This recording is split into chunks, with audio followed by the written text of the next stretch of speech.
So, in this great day and age of progress in modern times, we have an abundancy of many things, but one of the things we have a scarcity of is time. And to some extent, time is a bit of a drought, and we nobody has enough of it to do everything we want.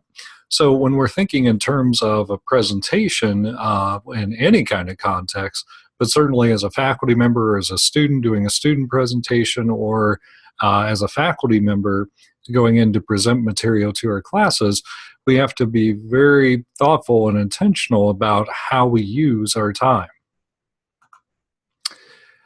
The what we know about data and research then tells us that as far as a return on investment for learning, lecture is probably the slowest and lowest return on investment, as opposed to teaching others or practicing by doing.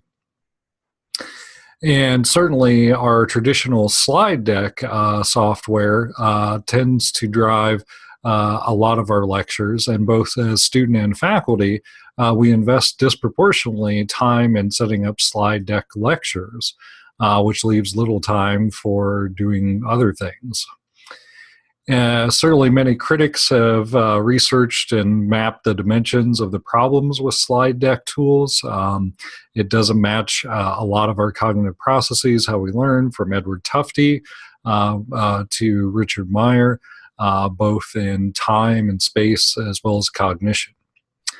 But what if we could get, imagine if you will, a world where we could get time and engagement back while still all using a tool we know, so there's no retraining or reskilling, but a different approach that gives us back time. And that approach is what this presentation is, a miniature version of that, and that's a Pecha Kucha. And as it says, it's a very simple concept. You have a maximum of 20 slides, and each slide is an image, and 20 seconds each. And each slide being focused primarily on imagery. Now, you may be thinking, well, how on earth can you do any sort of meaningful presentation in that amount of time? And that's not all bad in that it forces us to do a deeper dive in thinking what we're trying to do. Then, as far as particularly for a student presentation or a group presentation, we really have to be very thoughtful and intentional about where we spend our time and what we're trying to communicate, which is very much a best practice as far as communication and presentations in general. Once you buy into this approach, then all of a sudden you begin to free up time for doing any other activities around your presentation, whether that's dialogue, discussion, or in your class, being able to have time for active application activities. How do you go about doing all this? Well, you start with the topic. Have a focused topic that on one hand has enough depth and breadth to it to be able to get into some nooks and crannies, but also be focused enough to manage within this narrow time frame. Then the next step is that you look for 20 powerful images that you believe in some way, shape, or form could best portray or illustrate each of the parts and pieces of this topic, such as Tiananmen Tankman here. Then, as mentioned previously, the idea of building your slide deck is that each one of your images becomes its own separate slide. So you usually use it to take up the whole slide area so that it gets the maximum bang for the buck there and gives the most focus. That means then for text, which, again, Edward Tufte, Richard Meyer, and numerous other writers and thinkers and researchers have found PowerPoint does numerous things well, but as a text delivery vehicle, it is not good. So limit or eliminate your text down to headlines.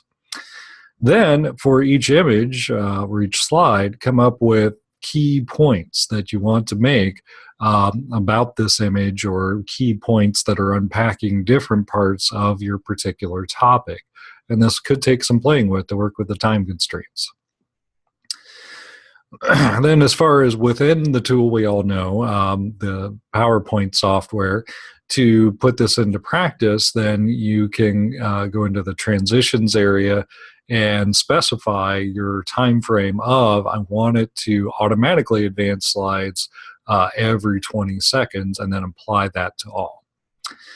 This then forces you to practice, practice, practice to make sure you're hitting your marks and you're using that time efficiently to be able to say get across all the key points that you've boiled things down to.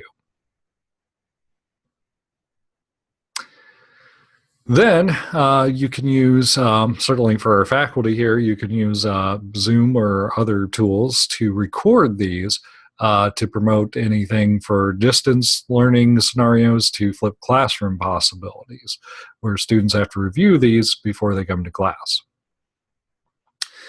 And then to help us all be saved from being replaced by the robots in the education sphere, we can have much more time to then opens up for us after our condensed presentation for co-creating a meeting, dialogue, spontaneous interaction, not being driven or controlled by the slide deck. This also opens up possibilities for active learning, hands-on learning, which is one of the more powerful ways, as well as peer teaching, to allow long-term learning and retention to be able to occur. So that then is how you can use Pecha Kucha to become a time lady or a time lord and be in control of time and let time actually work for you through the Pecha Kucha format.